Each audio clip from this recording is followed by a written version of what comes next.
Nation, I'm Trey Strelko. Welcome into Sons of UCF Live. Adam Eaton on assignment. Joining me this week, the voice of UCF softball, my partner on Around the Kingdom. He is Eric Lopez. Elo, hello. Grace, hello. This is not the fastest UCF show round. Is it the second? Maybe? Maybe the second. Okay. Maybe the second fastest. Hour. We thank you for spending some time with us. Elo, we now know today some more UCF football times as football schedules have been released for at least the first couple of games. Home opener against New Hampshire on Thursday, August 29th at 7 o'clock on ESPN Plus. What do you make of that one first? ESPN Plus for that game, not FS2. I don't know what that game deserves ESPN Plus. I mean, New Hampshire, that's a powerhouse program there. Deserves that Thursday night 7 p.m. slot. Well earned. That's a nice scrimmage. You know, scrimmages should air on ESPN Plus. I'm perfectly fine with that, Trace. But prime time for that one, Elo. Next up, Sam Houston State at UCF, Saturday, September 7th, 6:30 p.m., a little bit earlier. Make the night a little bit earlier. That one's more interesting. Why 6:30? Because in the past, in these type of games, it'd be maybe 6 o'clock or 7 o'clock. You know, right? 6. And now it's interesting, 6:30. So clearly there's a calculation there. They're trying to put it at night. I think the majority of fans that go to the football games prefer night games, right? September, avoid the hot, humid conditions earlier in kickoff. So I think that's clearly, but interesting, 6:30 slot there. That's a time slot that is certainly, I'm assuming the fans would like. You like that, Trey? 6:30? What time would you prefer? Yeah, I think they may be testing something there too as well to see reaction to that, kind of split the difference. I'm fine with it. I like the night games better. Anyway, it's cooler, and I know fans like being able to tailgate longer. Also, this one, TCU, the first Big 12 game on the road, Saturday, September 14th, 7:30 on Big Fox. So we've been talking about the gamblers and the college football media maybe not being so bullish on UCF, but you get a little indication that the TV networks are interested in what UCF looks like in 2024. Well, of note, the first and last Big 12 conference games for UCF will be on Fox. Though we talked about the Black Friday night game against Utah being on Big Fox. Now their opener at TCU's on Fox at 7:30. So I think that's a very good slots. I think already a better start from a TV standpoint than last year. Remember last year, Trace, where it seemed like we were on FS1 all the time with remote broadcasters. We made a cameo on FS2. Already we got 2 Fox national broadcast games. We only had 1 Fox game last year, 1 ABC game, the Oklahoma game being ABC, Kansas being the Fox afternoon game. So it's good slots. I expect those broadcasters to be on site. So that'll be fun. But that's a key game. UCF TCU. TCU, obviously the Fort Worth Dallas market against the Orlando market. I think Fox banking on that doing decently. I don't know what the ABC primetime game is head-to-head, but I don't think it's a strong one that Saturday. So an opportunity for UCF where that'll be really the first time that the nation sees Gus Malzahn, KJ Jefferson, and UCF in 2024 edition of the Knights. And I think what's most anticipated is what's going to be that game time against Florida in Gainesville. That not amongst those released this Thursday. If you had to guess right now, what's your guess on that time slot? So that you're like the 5th person that asked me that today. Well, you're the TV network, here's what's ratings different. Guru. So we're going to find out. Apparently, you're going to probably have a better idea in mid to late June, right around media day. I think it's interesting because ABC and ESPN now control everything when it comes to SEC games, which this would be an ESPN or ESPN game with Florida being the home team. I could see this being a 7:30 SEC network game. I could see this being a early ESPN game as well. I think the big question they got to decide is, do they think UCF and Florida will have good records going into that game? And I think that's uncertain. Certainly UCF at TCU, but Florida has to open the season. They're hosting Miami. So I'm going to say it's an early kick if it's on ESPN or ESPN2. I think if it's it could be a night game, I would expect an SEC network, but I think it'll be early maybe like an ESPN game. Don't be shocked if it's new. Well, as May goes to June, at least we have something to chew on. Let me ask you this question, Elo. Have you ever had to sign a non-disclosure agreement? Can't say I have. Do I have to now? Do I have to now? Is that part of the deal being filling in here? You wouldn't be able to tell us if you did, but our next guest has had to sign one most recently. Let us bring in Matt Murschel, covers UCF for the Orlando Sentinel. And Matt, you had to sign that NDA because you have just put out an article, College Football 25, the passion project for EA Sports. You got to see the game everybody's been talking about. Yes, very much so. And yeah, I did have to sign the NDA when we walked in. It was the first time I think I've ever done that. And it was basically saying I couldn't talk about the fact I was at EA Sports. I couldn't talk to my family about it, couldn't talk to friends about it, couldn't let anyone know what I had been doing. Spent a whole afternoon, a whole day actually at EA Studios here in Orlando and got a chance to talk about the College Football 25 game. And at the end, we got to spend a couple hours playing it. So I got a unique opportunity to actually sit down and play a game that everyone, I guess, on social media is clamoring to see and clamoring to get their hands on. And it was quite the unique experience and something I really thought wasn't sure how it was going to go, but I really enjoyed doing it the whole time. Well, how lifelike is the bounce house and just what you saw? How much of it did they incorporate? Oh, it's extremely realistic. I mean, that's one of the things they talked about when we stepped in to do this.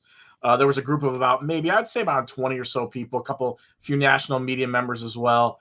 And they mentioned that one of the pushes for this game was to make it as lifelike as possible. They went to extremes really to make this happen. And so when I first got a chance to play it, I played UCF at home against, I think it was Kansas State during the day. And, the bounce house looks, as realistic as possible. And you see, you see the fans, when the Zombie Nation plays, the fans start jumping up and down, the screen starts shaking a little bit, you get the feeling of, that it is a home UCF game. You could see the band get excited. You could see, cheerleaders doing their thing. I think the biggest question that people were talking about to me was, or asking was the 2017 national championship banner on the Rock Tower? And yes, it was. It was on the tower as the game started up for me. And I couldn't, the part of the NDA thing was I couldn't photograph, I couldn't video any of this. So really it's just me trying to remember all this stuff. Plus uniforms. Everyone wanted to remember uniforms, but the stadium was outstanding and the atmosphere was outstanding. And I got a chance to, KJ Jefferson was the quarterback and, RJ Harvey was there. Penny Boone, which surprised me, obviously transfer from Toledo was there as well. A lot of the other players were there. Some of them weren't. This was not a completed version of the game. So there's some players that are still kind of working some things out that they're going to get in there. But it was like playing, what you expect to see when they take on New Hampshire, I guess, and in the beginning, the end of August. On a Thursday. By the way, that sounds very realistic that all the roster is not together yet. That sounds like the real college where there were guys coming in still. That makes sense. Yeah, very much so. And like I said, it was we got to sit down in the beginning of the day and we talked to a lot of the designers and people in charge of the game itself. And they talked about how they spent lots of time doing this. They got 150 stadiums that they basically put in this game where they had to go to the schools and they got over 80,000 photographs of a lot of these stadiums. They've got, LiDAR scans of some of these stadiums where they went in and did that. Some of the stadiums aren't even built yet. Kansas, for instance, which is in the process of building its stadium, they went ahead and took the artist renderings and created their stadium so that when you get the game, it's Kansas with its new football stadium. And, Vanderbilt's going through some construction things. And so they went and got their they got their view, and then they went ahead and finished that up as well. So the mascots, they wanted to make sure they got all the mascots, everything right down to the T of how they look, how they dance, how they do everything. The traditions that the games do, that the teams have. Running down the hill at Clemson, they had actors reenact that and do that in a motion camera studio where they got a bunch of actors portraying Clemson players going down the hill. And they did the exact same thing, and they shot that just so they have it look as realistic as possible. And so it was pretty incredible. It had 13,000 football players who signed up for this game so far, as what they told us. So I mean, this is incredible, and it really isn't possible. It would have been possible if not for NIL and the NIL situation. Wow, that's pretty good. Now I know Chris Fowler and Kurt Herbstreit are in the game. Who else is commentating there? How is the broadcasting there? Because they talked about how they've been recording for like 2 years. How realistic is the commentary? The commentary is great. I mean, they got Chris Fowler. They had Kirk Herbstreit being there as well. Desmond Howard, Jesse Palmer, David Pollock is in there.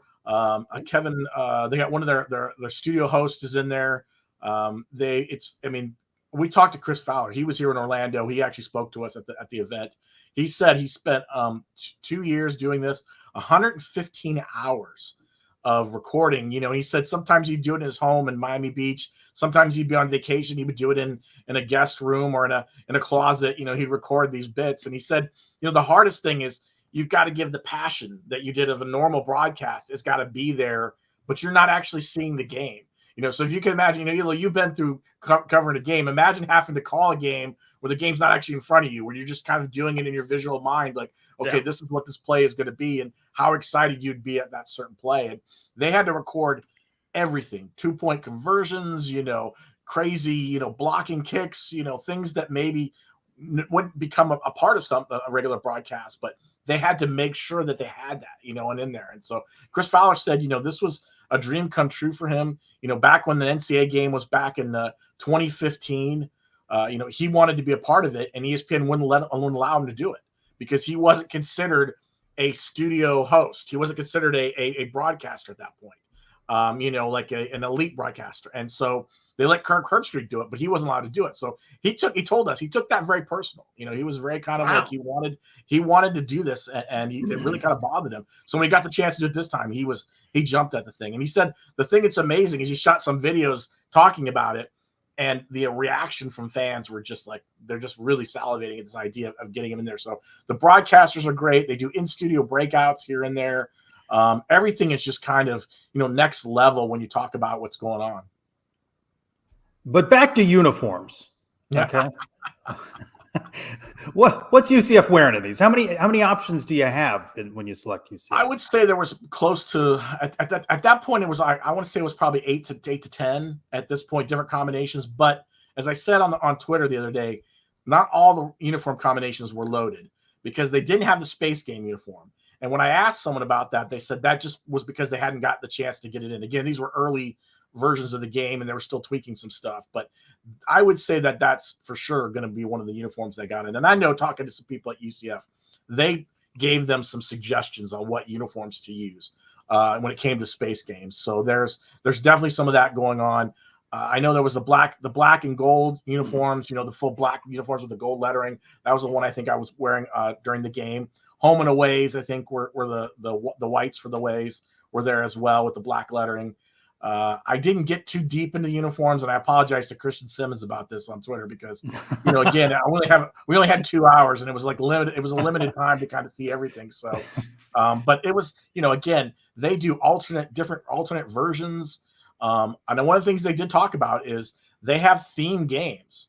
So there's going to be games where, like, let's say if it's a blackout game for a school, that your whole stadium is going to be blacked out, covered in blackout, with this wearing black shirts. And if it's a whiteout game, that's going to be part of it. So they've got themed games. So Space Game is definitely going to be a part of that. And again, there's a lot of UCF people who work for EA Sports and are designers and producers and programmers. So I'm assuming they're making this as lifelike as possible because they understand there's going to be a lot of attention paid to it. So the visuals are impressive, but the gameplay itself, what did you notice about that? Well, it's a little different. People have been asking me, like they thought was going to be like Madden. And it's a little different. It's a little more complex, but not to the point where people won't understand it. I mean, passing is a little more difficult, in some ways. So you have to get used to it. The first time I played with the UCF game, I mean, KJ, no offense to KJ, and I threw a couple picks, and it was like, I went back to running RJ and Penny Boone a lot. But once you learn how to get the passing going and figure it all out, and then it just kind of becomes natural. And you can audibilize. I mean, there are 134 playbooks in this game. So you can pick any kind of playbook you want to be. Obviously this playbook was the UCF playbook. You can change some things up. You can audibilize. If you go into these, dynasty modes and things like that, where you can go in and create your own team or take a team and kind of tweak it, you can create your own playbooks and how you want to do things. And so, there was an opportunity to do lots of different things with that as well. And running was outstanding. The one thing the game has this time around that it didn't have last time is there's a wear and tear mode. So your players get tired. So you can't run RJ Harvey 40 times in a game, because he's going to get tired and he's not going to be able to run as fast, So you have to move guys around. Guys get banged up a little bit here and there. So you have to pay attention to that kind of thing. Quarterback, you can't have KJ throw 40, 50 times in a game, without him kind of suffering a little bit of wear and tear from that. So you have to pay attention to that kind of thing. And if you play like a dynasty mode or a road to glory mode or any of those kind of things, that will continue on through the season. So, if you run an RJ really hard for the beginning of the year, it's going to kind of carry on through the season. You got to maybe take some time to pull them back a little bit. So these are some things that they really wanted to make sure they had in the game. So it feels like you're really, running with an actual college football team, things that we would normally see. Can you have Xavier Townsend? Go ahead, Eli. Do we get gashed defensively? Yeah. I got to say no, because I was UCF's defense, and I was able to stop Kansas State pretty much every time. But I mean, again, this is a video game. Yeah. So again, I was able to do some things, but they have, I think, you can do some things with the defense that you couldn't do before. The players get opportunities. You could change the defensive schemes quickly. And again, if someone's bringing in players in, like in the real life, if someone's coming off the bench, you can make a defensive change really quick in the game, which allows you to do that, which I think is something kind of special as well. What were you asking? Can you select Xavier Townsend to throw across his body on a 2-point play? I'm sure you can. Can you select that he doesn't feel well and that there is a quarterback on the team?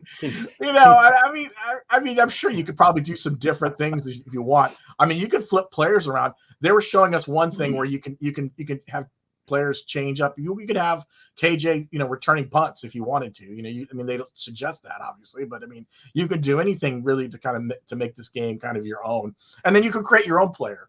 That was that this game has done before, where you get, the road to glory, where you can kind of create a player who gets, you get signed by UCF, let's say, and you can create like your attributes and everything, and then you can work your way on the roster. And do you build up enough coaching credits where they have confidence in you and you all of a sudden become a starter? Or what happens if you don't attend class? I thought that was amazing. If you don't go to class, if you don't do some of these things, you lose some of these points, and you fall out of coach's favor, and you can end up being on the second team. So there's a lot of this is going on. The transfer portal was there, as we've talked about. You could use the transfer portal however you want to use it. You could use it in the regular season. You can use it in dynasty mode. There is, and this was kind of talked to us, there's no NIL, so to speak, because they told us it was really too difficult, and because NIL changes so much that right now, that they felt like it would be a little bit trouble to kind of work with. They do this thing called brand recognition, which is kind of a way of kind of using NIL. If you're recruiting somebody, it's more of like brand recognition. So it's very, like I said, the whole recruiting aspect and building your own players is next level. And I think that's where fans are really going to get kind of kick out of it. Well, this is some interesting insights. Matt, you got to do something that most people in the world have not yet gotten to do, and see this game, and folks are eagerly anticipating this. So we appreciate you sharing some of your insights on something right here in Orlando at EA Sports. Yeah, thank you. I appreciate you guys having me on. All right. You can read Matt's story in the Orlando Sentinel. Matt, thanks for being with us. All right. Talk to you guys later. All righty. Thanks, Matt. All right. What do you think, Elo? What do you hear that description? It's pretty good. I mean, it sounds pretty realistic if we're having trouble throwing the football and turning over. I meant to ask him if the receivers were bobbling the ball, although he kind of stopped me there when he's like, "Oh, he had no problem stopping the run against Kansas State." Come on, got to be more realistic than that, right? All right, switching gears, Elo. UCF baseball, they're still playing NCAA regional in Tallahassee. They begin Friday against Alabama. What do you make of this draw for the Knights? This is a tough regional. Florida State, the host, also includes Stetson, that knocked off the Knights in DeLand earlier this season. It is. It's a very difficult draw. It's a draw where really all four teams have had success. You're looking at Stetson beating both UCF and Florida State during the regular season in the midweek.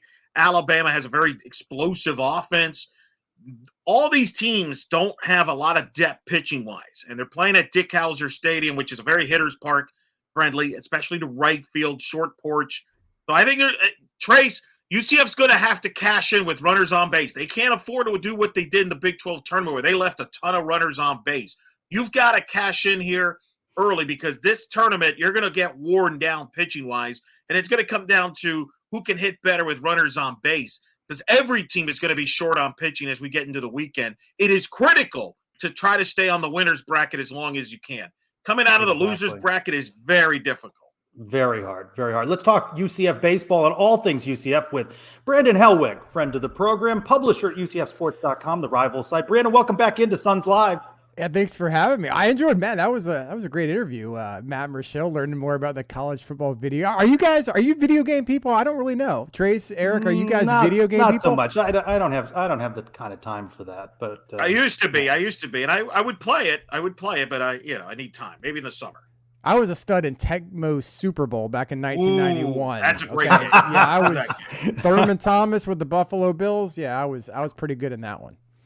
I like that one. All right, Brandon, Knights baseball. Let me ask you this question. You've been covering the Knights for many years. You've covered Rich Wallace as a player, now as a coach. What's the most surprising thing about watching this Rich Wallace team over the course of this first season for him in the Big 12?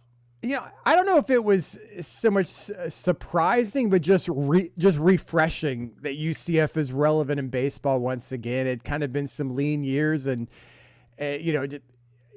obviously moving to the Big 12 was such a difference maker, just in terms of the week-to-week excitement and just what that meant just for UCF's postseason chances. I mean, it's just kind of the same recipe that basketball had: do well in your non-conference slate and try to finish around 500. And if you do that, you're going to have a high RPI and you're going to be in the mix to reach the postseason, which is what UCF did. I mean, Greg Lovelady, to his credit, he never had a losing season at UCF, but just the dynamics were completely different the last few years. The American had really taken a nosedive in terms of just how it was respected nationally, and the RPI, and ever since UConn left, for some reason, that kind of precipitated the downfall in our RPI. And there were some teams that were honestly probably regional worthy teams, but unless you're winning the conference or first or second place and just kind of steamrolling through it, you're not going to make a regional. But it's been a lot of fun this year. This is a team that I think has overachieved in a lot of respects.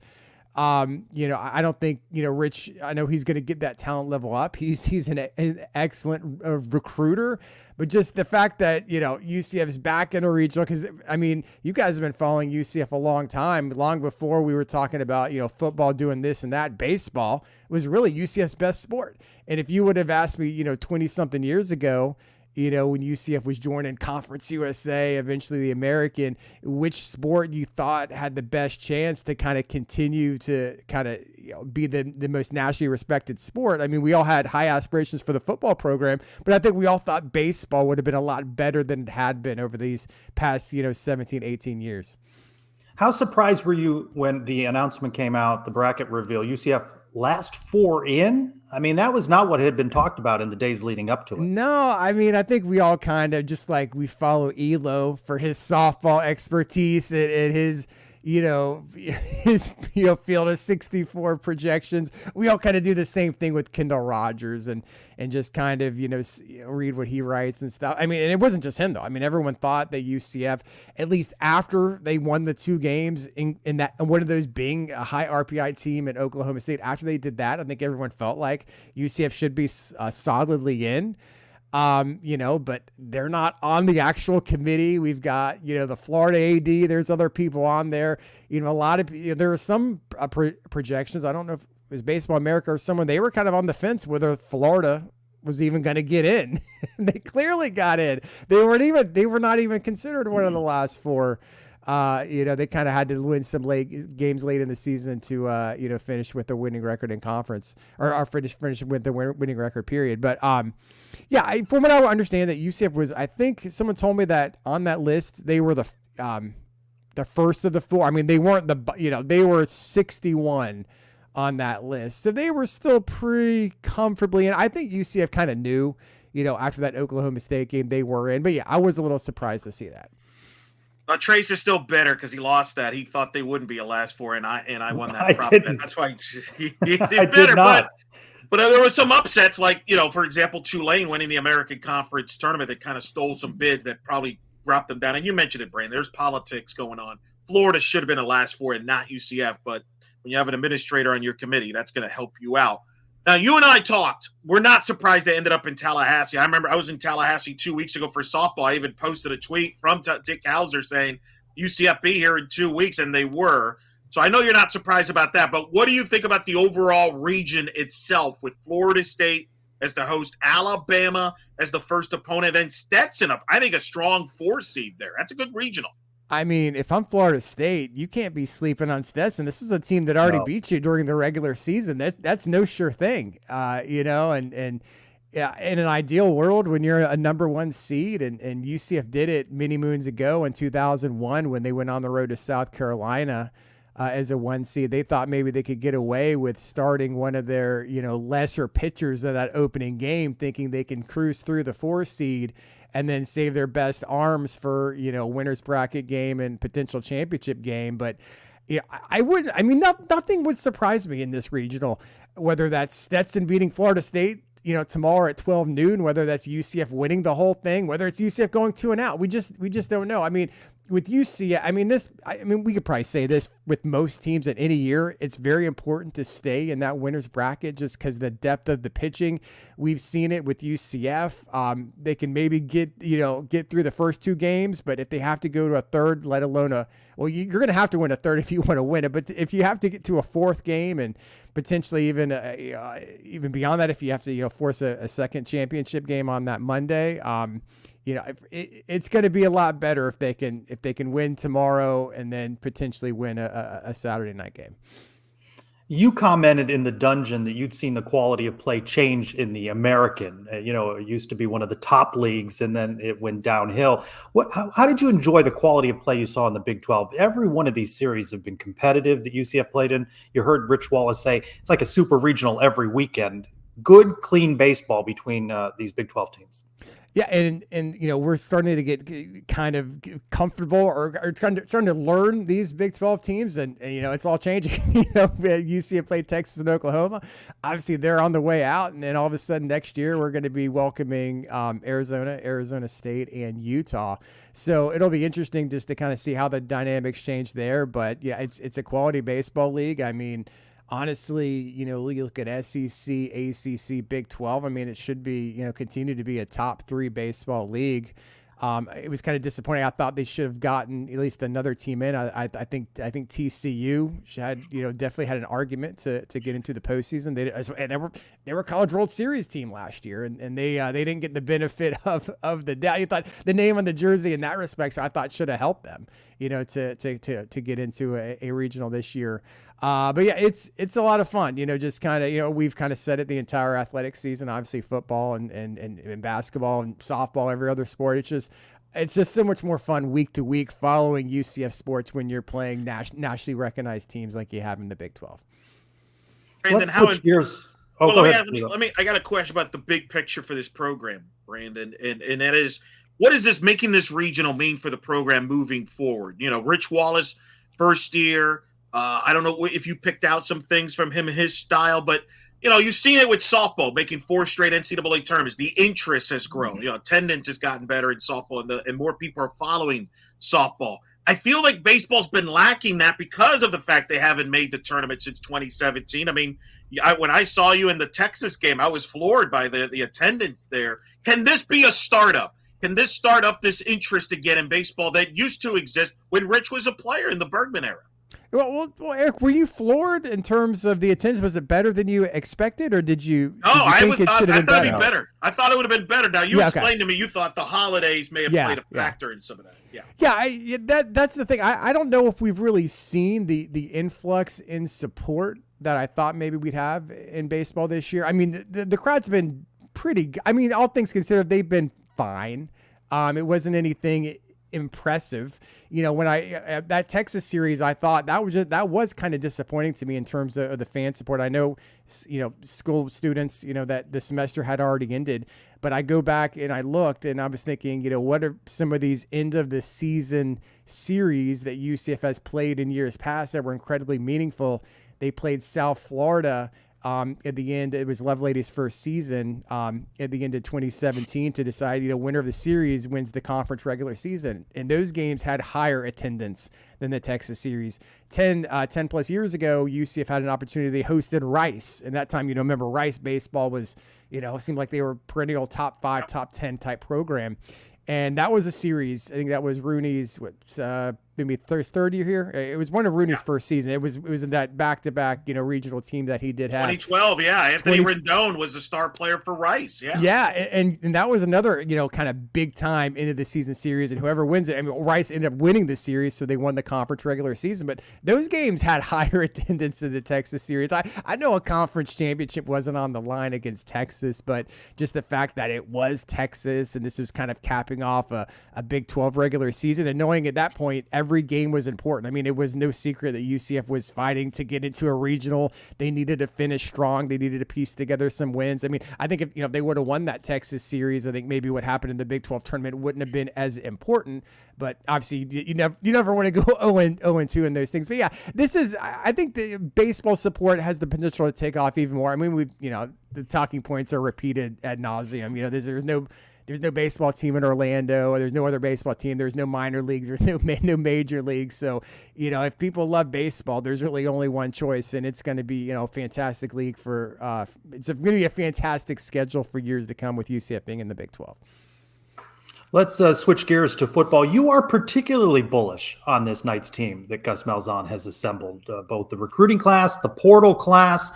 What's your floor? What's your ceiling coming out of spring for wins and losses in this 24 season? I don't know if it's just, maybe it's being too optimistic. I don't know. But how can you not like the roster that Gus Malzahn has assembled? He's got his quarterback. He's got a guy that, has, won games in the SEC. It's kind of the tailor-made type of quarterback for a Gus Malzahn offense. It's none of this, let's recruit a wide receiver and kind of hope he figures it out. That's kind of what we were dealing with the last couple of years. You've got RJ Harvey coming back. And we all thought the running back room was loaded already. We're like, everyone was, wondering if Johnny Richardson was maybe going to transfer out for more playing time, whatever. That's the question every time. Yeah. Right? Everybody came back. And then all of a sudden UCF adds this, all MAC offensive player of the year from Toledo, Penny Boone. Like what? This guy was 1,000+ yard rusher, just like RJ Harvey, and you're adding him to the backfield. The offensive line, they've kind of sort of got to prove it, but they added some pieces there. I'm very anxious to see how Caden Kittler performs at center, but wide receiver is the one position that maybe there's not quite a replacement for a Javon Baker, but you do bring back Kobe Hudson. You've added some guys in the portal. You've got Xavier Townsend coming back, and then on defense, you guys, they couldn't stop anybody. They couldn't stop the run last year. They can in that EA college football game apparently. Yeah, or other than the Oklahoma State game when Ollie Gordon, people probably thought he was going to run for 400 yards or something, but other than that game, they couldn't stop anybody. But they've added experience, all over that defense. Ethan Barr, linebacker, Deshaun Pace, Ladarius Tennyson, a ton of DBs, bring back pretty much the entire defensive line. So, the stars have aligned. And the actual schedule, you don't have to go to, you don't have to go across the country to Boise. I know you're going to have to go to Arizona State later in the year, but you have the 5 home games in the Big 12. It's set up really well for this to be the year, because that's the one everyone loves. Off-season Gus. That's kind of the message board discussion. They love the recruiting. They love his personality. They love everything he brings.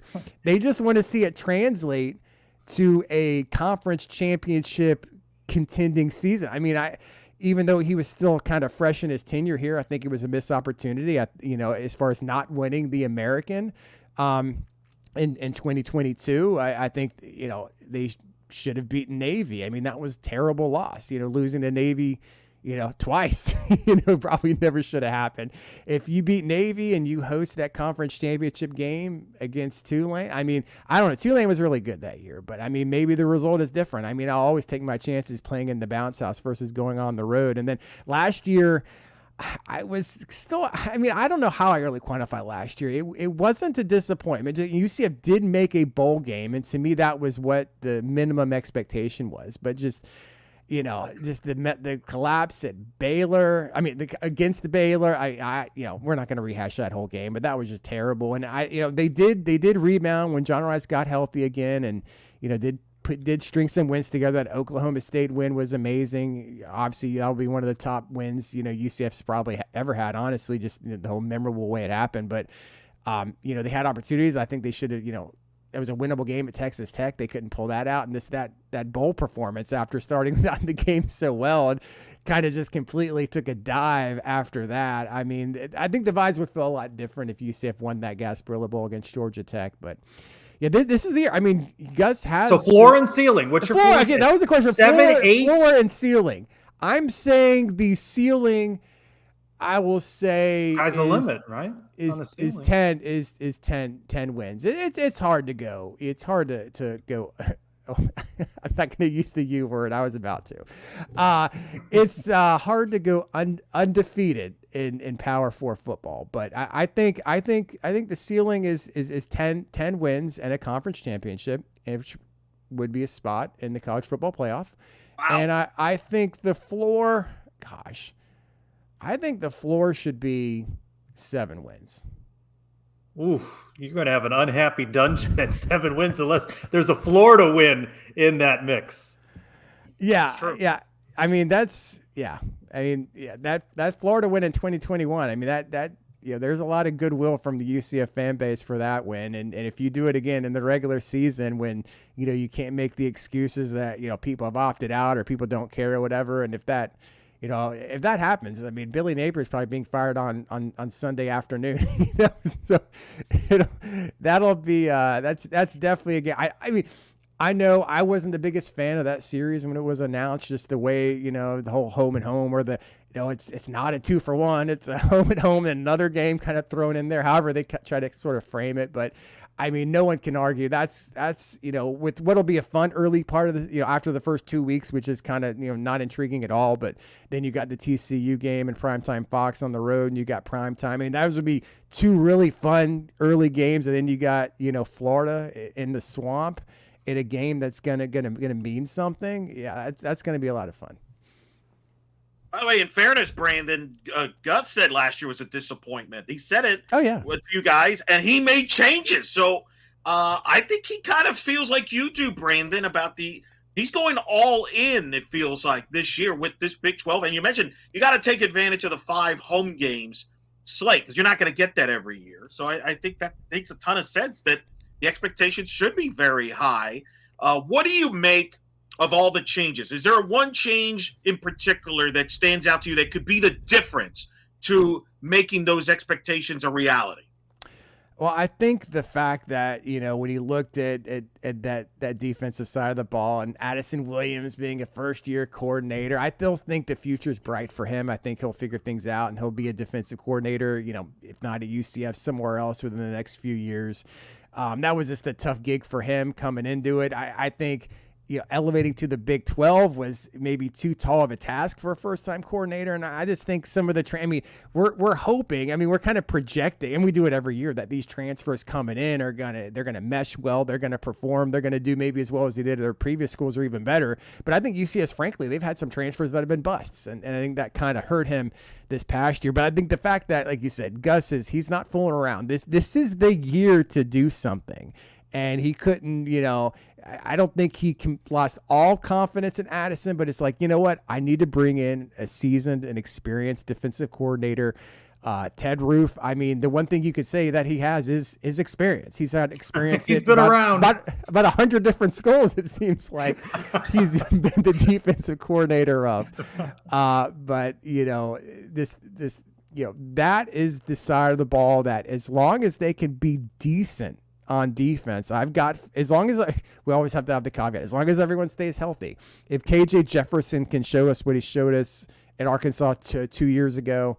They've got, if the offensive line can be pretty good, I mean, they've, between RJ Harvey, Penny Boone, and KJ Jefferson, they're gonna score some points. So as long as the defense is decent and not terrible like they were in most of the Big 12 games last year, they've got a chance in every game. And I mean, let's be honest. There's no, I mean, who is the favorite in the Big 12? It's going to be Utah. I mean, we're not talking Texas last year. I mean, is Utah that scary of a I mean, I'm just honestly, I'm putting it out there. I think I tweeted the other week that game, my prediction, the Black Friday 8:00 primetime Fox game, UCF and Utah, that will decide the conference championship. Something in that game, win, lose, whatever. I think that'll kind of be a pre-conference championship. At least that's my expectation, that game means something. Fans certainly hope you're right about that. Before we let you out of here, let's switch over to men's basketball. What do you make of what Johnny Dawkins, I mean, lost all these players to graduation and into the portal and has inked a lot of interesting characters. What do you think of the roster he's putting together? Can it be a factor in the Big 12 race now with added teams and a 20-game schedule? I'm a big fan. I mean, they've added some really talented, transfers that, on paper should be difference makers. Well, first of all, you're bringing back Jalen Sellers and Darius Johnson. Those are kind of your main guys coming back. And I know all the hype was about, Mikey and making his commitment. I mean, that's, he's, we don't really know what to expect from him. He's not, I don't think he can officially enroll until maybe the legal stuff is resolved, and that's not going to be happen until July or August, or I'm not real sure. But the fact they added guys like, Jordan Ivan Curry from, UTSA, I think he was one of their more recent commits. The kid from George Mason, Keyshawn Hall. I mean, they've added some quality players. The one thing I'd like to see a little bit more of is size, because that's the one position where, they've added a couple guys, but it seems like it's going to be a guard heavy rotation next year. Now, I still expect that the 5-star commitment right now, who's class of 20, technically he's still listed as class of 2025, Mustafa Thiam. Hopefully I'm pronouncing his name correctly, over DME Academy up in Daytona Beach. I'm keep on being told that he is going to reclassify and be a member of the 24 recruiting class, meaning that he'll be on the team next season. I continue to hear that. Now, it has not been announced. I suppose maybe something could happen that could maybe alter those plans, but that's something a lot of guys do these days if they can find a way to do it. And if you add him to the mix, which is my expectation, I mean, it's going to be a talented group. And like I said earlier about baseball, as long as if you do well in the non-conference and you can, finish around 500 in conference, you're going to be, in my opinion, an NCAA tournament team. Beauty of the life in the Big 12, boys. That's what that is. That's the beauty of it. All right. Brandon, did you see the message that was on the bottom of the screen earlier from Robert saying that he'd give $100 to your favorite charity if you put on that jersey behind you? I don't think I'm physically able to. That's actually a player cut. Is that jersey. An extra small? Well, it's you've seen those. There's those player cut jerseys. They hug the pads, and I think he'd give $100 to your favorite charity if you tried. Yeah, that may be something I will consider on an upcoming visit. But yeah, I was lucky to grab one of those. I think one of the former players put it on the online marketplace. No one saw it for like a day, and I bought it for $70. And it's a game. Although anyone can look up the number and figure out who it was. I don't know if he really played in that game. I know he dressed out, but it was not a bad purchase for a game-worn jersey. No. Brandon, we appreciate you stopping by Suns Live, hanging out with Elo and I, just like we do at baseball games and other sports. It's good to see you in the triple box here. Talk a little UCF sports. Be safe in your travels this summer, and let's catch up again before All right, guys, and okay? Thank you for having me. Take care. All right, thank you, Brandon Helwig. UCFsports.com. Font of knowledge there, Elo. Brandon has seen all. He's the best. Look forward to seeing him covering the baseball regional. By the way, shout out to 2 Letters, 2 Words, who did a phenomenal job last week. Yes. Giving us coverage from the Big 12 Baseball Championship. You can take some notes, Trace, on how to cover a UCF team traveling like 2 letters, 2 words, sacrificing himself, was magnificent. Incredible cover. It was 20 minutes from his house. Calm down now. No, he did great. The hot dog eating, it was tremendous. It was tremendous. All right, let's switch gears before we finish the show, get to the mailbag. I've been polling, asking people their thoughts on the various positions. Hey, it's something to do during the summer, right? Overwhelming support for the quarterback change, running back with quarterback room, running back room, wide receiver room, tight ends. But I wondered what it would look like for offensive line. And Elo, about 50-50 here. No, a little bit more than yes. Last week, Adam thought, what was it? He thought it'd be yes, like 50-something. But there are concerns about this offensive line. I think that makes a lot of sense that it's 50-50 because I think that's always the concern, especially as we're in year 2 now, is playing in the Big 12. So much scrutiny about it. You did lose personnel in that position. Do you replace it an upgrade or is it a downgrade? I mean, we could talk all we want about skill position and KJ Jefferson and RJ Harvey, but if you can't block up front, you're not going to have success. So I think that's more than fair that the people are divided, whether 50-50, because we're not going to know how good they are until we see them in pads and during the season. So I think that's fair, though, Trace. And that's where that New Hampshire game, that Sam Houston State game, they may need that time to gel. But I continue to have trust in Herb Hand, offensive line coach. They went through multiple centers last year, and he kept that unit working together. And you heard Brandon mention Caden Kittler at center as a person to watch. That's such a key position, right, on the offensive line and developing that chemistry. But we're going to talk about that in every sport now, aren't we? Every year, developing the chemistry with the influx of new players, you're turning over rosters in a significant way. That is the new landscape of college athletics. I think it's a year-to-year roster swap. We saw, you see Rich Wallace flip the roster. College basketball, it's become the norm to flip the roster, and we figure out who it is. And I think it's only a matter of time we do that in football. So, yeah, the name of the game is how quickly can these coaching staffs get these players to gel is going to be critical because you want to get off to a good start, especially at TCU. You got Colorado, even though I know that people are skeptical of what Deion Sanders has, but I think Colorado will play better early in the year than they will later in the year. The line of scrimmage is a point where you got to be, are you deep enough and are you versatile enough?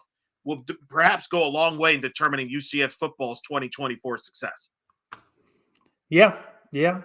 But that is definitely going to be a position group to pay attention to. We'll start polling on defense next week. All right. I know you've been paying attention to postseason softball. A couple of Big 12 teams are continuing on in the World Series. Let's check in with our man, Jeff Allen, who's got a look around the Big 12. The Women's College World Series has gotten underway in Oklahoma City. Almost half the field is represented by the Big 12 as 3 teams from the conference, Oklahoma, Texas, and Oklahoma State, will vie for the championship crown. The second-seeded Sooners began their quest for a first-ever four-peat in the sport as they powered their way to a 9-1 run rule victory in 6 innings over Duke this afternoon. They will face UCLA in the winner's bracket on Saturday at 3 on ABC. The top-seeded Texas Longhorns are currently in action against Stanford on ESPN2. The Oklahoma State-Florida matchup follows this one on the Deuce.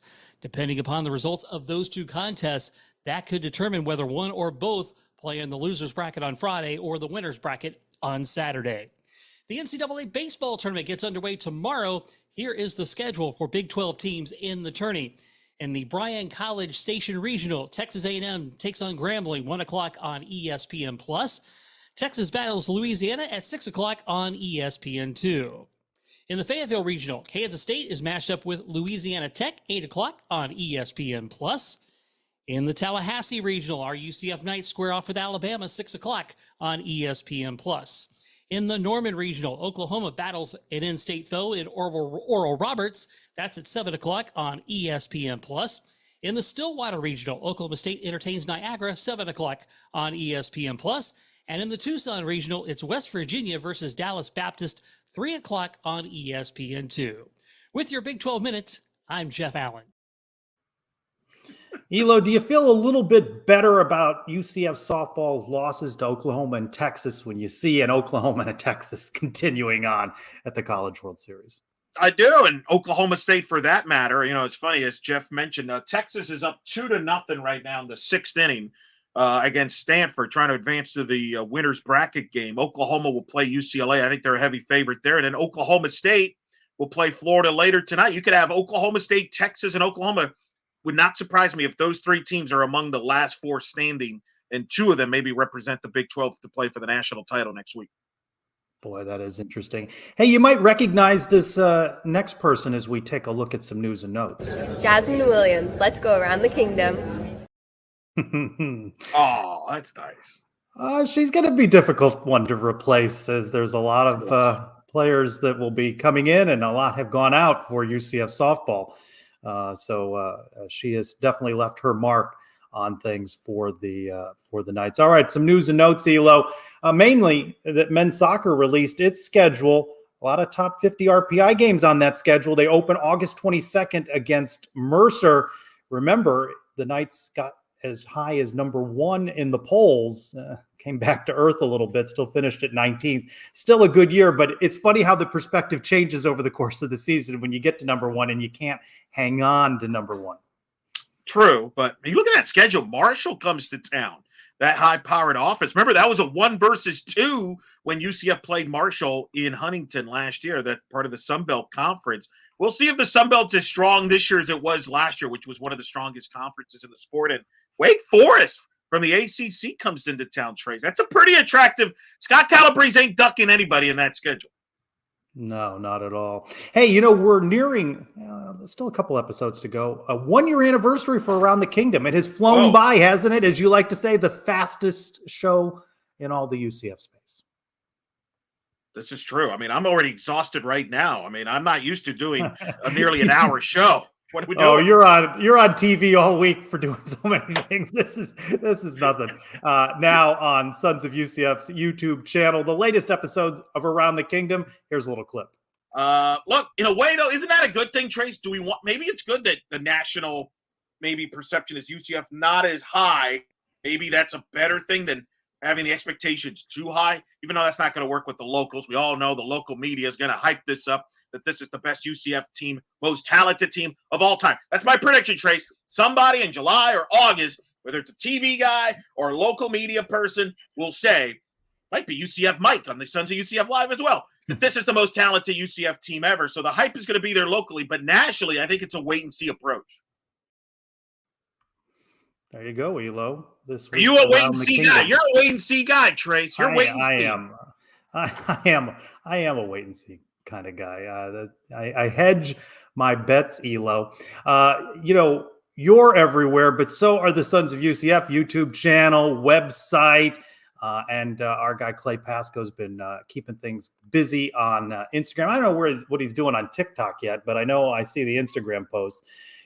Have you seen his Instagram post? He chops us up on that 30-minute show and reduces us to 30-second sound bites. Just I'm the president of the Clay Pasco fan club. All right, let me get more Clay Pasco on the Suns live show. Are we gonna get him more in the fall, Trace? More. We got to get him. We got to get him in like different roles. He's an emerging talent in the Suns universe, Elo. You know who also is a talent? There was a challenge earlier, and I'm telling you, I'm running these buttons because Adam Eaton's on assignment tonight. I can't find where it was posted, but somebody challenged would our guy, 2 letters, 2 words, Robert, make an appearance on the show. Hey, look who it is. So somebody owes somebody's charity $100. I don't remember where it was, and I can't find it now. Hey, Robert, hello.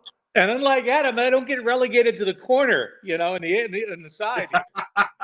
In fairness, I don't know how to do that. So, okay, the fact you're even there is. In full disclosure, Adam said you wouldn't know how to do it. So I don't know how to do that. Hey, but I found the link and sent it to you while the show was going on, and we really appreciate you hopping in for a second and all your great coverage from the Big 12 championship last week. Was that a blast, though, for you to be there for the games? You know what? It really was. It was a great time. Of course, we just ran out of steam. I think that didn't have the depth to finish that off. But I'm always going to be bothered by the fact that the tournament moves from double elimination to single elimination.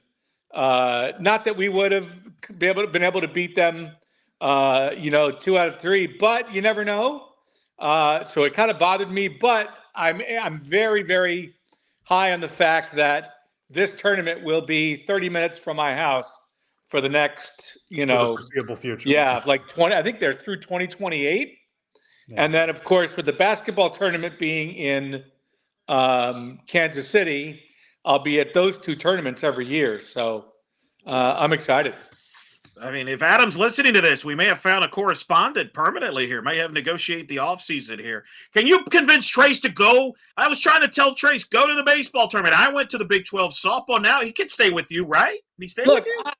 I was even willing to pick Trace up at the airport and take him to the ballpark. Wow. So that he did not have to endure the embarrassment that is concomitant with him going to the rental car counter. No valet. Your vehicle's too large. I'm not interested in your vehicle. Have you seen the vehicles that he rents? All right. Where's the remove button? Robert, we appreciate you stopping by Suns Live. Somebody owes somebody's charity some money, and you all work it out. I'm going to say goodbye to you and bring in our favorite guy, Brian W. Peterson. Thank you, Robert. All right. You know what that time is, right, Elo? Oh, it's the moment we've been waiting for. Yeah. So it's a mailbag. So what? So what? Do you know whose mailbag that is? It's that time again. Time to open the Brian W. Peterson Sons of UCF mailbag. I'm too sexy for my shirt. Oh, hell yeah. There's too many things are going on in that clip, Elo. All right. We got 5 minutes left in this show. We're not going to make it through all these questions if we don't get going. Hey, I could have kept Robert on to ask this one live. Elo, does UCF baseball have the arms to win the regional? It's tough. They ran out of arms in that third game in Texas last week. If they get in a loser's bracket, they don't. But the good news for them is not many do in this regional. Florida State, Link Jarrett, the head coach for the Seminoles, said today that it looks like Cam Leiter will not be available. He's been hurt. He hasn't pitched. So they might be a little shorthanded as well. This could come down to who has the hotter bats. I think a couple guys, Stagliano's got to go deep into the games. You can't burn your bullpen in your first game of the regional. At OJT Feuds, best food spots in Tallahassee. He's a big foodie. Where'd you go out to eat? Did you just get fast food while you're there? Did you eat anywhere good when you were in Tally? Yeah, I went to Bojangles. That's a great place. It doesn't exist in Central. That's a great place. What do you mean? You don't like Bojangles? I can't say I've eaten at Bojangles, but I don't think that's what he meant. And isn't Whataburger the one to eat when you're up in Tallahassee? Isn't that? Well, I did that in Oklahoma City when I went to the softball. But yeah, you could do that. When I'm there, it's mainly just hit some breweries and eat whatever their food truck or otherwise. So I can't speak to the quality of food in Tallahassee. At Rejoice Nights, are NIL collectives irrelevant now, Elo? I don't know about irrelevant. Good question. It's a good question. I don't think irrelevant, but I could see a joint thing where they're going to help each other out, though. Sure, right? Like that's where we're headed. All right, we bring you on the show to answer the tough JP Gilbert question. Is football the worst men's sport at UCF? All right, there's only 6. That's a tough one. Hey, that's a serious question? That's the question? You know, JP, that's a serious question. Well, I mean, baseball made regionals. Men's basketball made postseason. Men's soccer made the NCAAs. Men's tennis made the NCAA. Yeah. Golf on a little down. Yeah, men's golf. Good call, Trace. Men's golf right there. Did not. But who may do the least with the most? Yes, we've heard it. At Nightmarish Jay, at some point in the future, Gus is going to retire. If you had to pick one person from the current coaching staff, coordinator, or position coach, who do you think could step into that head coaching role, keep things moving forward? Tim Harris would be my selection, a coach. Let's go, Darren Hinshaw. We got one alum in baseball. That got us to the tournament. Let's get another alum as the head coach. Come on, get my boy Hinshaw right there. Who is the Joe Girardi of football coaches out there? At the Dr. Drew, how many wins would you give up for UCF to beat the Gators? 11-1, but the losses to the Gators are 6-6, but UCF Gators. See, as much as the Gator game is important, I know a lot of people are talking about that one. I think what Brandon was talking about earlier, being in that Big 12 game, Black Friday against Utah with a Big 12 championship game, I trade that for a Gator win. Oh, I don't know, man. You don't have to deal with Gator fans on a yearly basis, though. Yeah, I mean, you don't have to worry about West Virginia fans. You got to win that Gator game. I would trade 2 wins. Instead of going 11-1, 10-2. Go 8-4 with a win over Florida. I think people will be okay. 9-3. Will that satisfy the fan base? 8-4 with a win over the Gators. I mean, not everybody, but a win over Florida goes a long way. I'm telling you, the scrutiny that week, Trace, will be off the charts. It's going to be it's going to be the end of the world, no matter if you lose that game. The end of the world. At J.A. Hadaway, how much fun is it to have a friendly rivalry with Oklahoma State? See, we talked about this. What would be the rivals? And it's going to happen organically during play. You're right. You know, it's funny. I do a show with your friend Philip, obviously from the 10-12 podcast. He's an Oklahoma State guy. I'll gotta be honest with you. When Oak State lost to UCF, he was kind of sore cursing you out, Trace, when we were texting each other. He was really getting tired of me out? Yeah, he was blaming you for you losing UCF. So it could be a little rivalry there between the two. Did he text people like you, Trace? No. I'm just messing. He's the best. He's the best guy. He's a big fan. I did tell him that he's welcome to come down, that you would take care of him. Maybe he came down to check some UCF baseball or softball. At Brian W. Peterson asking Adam to list his top 3 seltzer varieties. Adam not here. I asked Adam. Adam's answers include Happy Dad, White Claw, and High Noon. Favorite flavors: Happy Dad, Fruit Punch or Grape. White Claw and High Noon, both black cherry. And Adam wanted to make mention that he does not like mango or pineapple flavors and does not care for passion fruit. Not a fruity guy. Got it. On the seltzers. At _all-night_, which teams are you most excited, interested to see how they fit into their new conference? Oklahoma, Texas to the SEC. Are you interested in seeing that? Oregon, Washington, USC, UCLA to the Big Ten. My answer is Utah, Arizona State, Colorado into the Big 12. More, but I'm sure you're going to say SMU into the ACC. Oh, who doesn't want to see that car wreck with SMU going up to Durham and teams going to Dallas? That is going to be the most bizarre thing in the ACC. How about Cal and Stanford cross flights in the ACC? That Atlantic Coast Conference with a Pacific touch to it. Yeah, another one from All Night. Feel free to write in your own options here. With summer around the corner, can you power rank these foods? He listed hot dog, hamburger, pulled pork. For me, I'd put pulled pork number 1 of those 3. Are you putting an ad in there, or are you going to? I would put pizza in there, but if you didn't, if I had to vote for those 3, I would go hamburger. Sides: coleslaw, potato salad, baked beans. Potato salad is the one. Baked beans. Drink: beer, wine, seltzer, IPA. I'm a soda guy. Give me some Coke and Pepsi, man, with a little rum, maybe. How about that? There we go. There we go.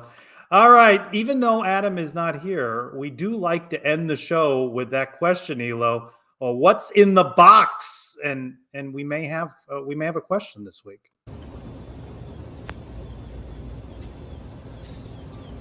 Greetings, gentlemen. Hope you're having a great show. This is What's in the Box, brought to you by Charlie Hustle again, promo code TEN1215. Can't be there this week, but I do have a What's in the Box question, and because I'm on vacation, I can't even think straight. I brought in a special person to help me with this week's question. Addison, what do you got for the question this week?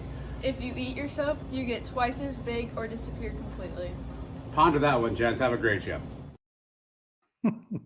That's an excellent question, Addison. She asks the best questions, Elo.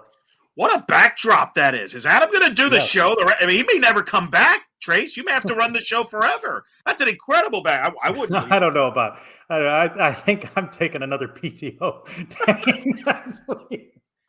What's your answer to the question? Are you twice as big, or do you disappear? Oh, you disappear.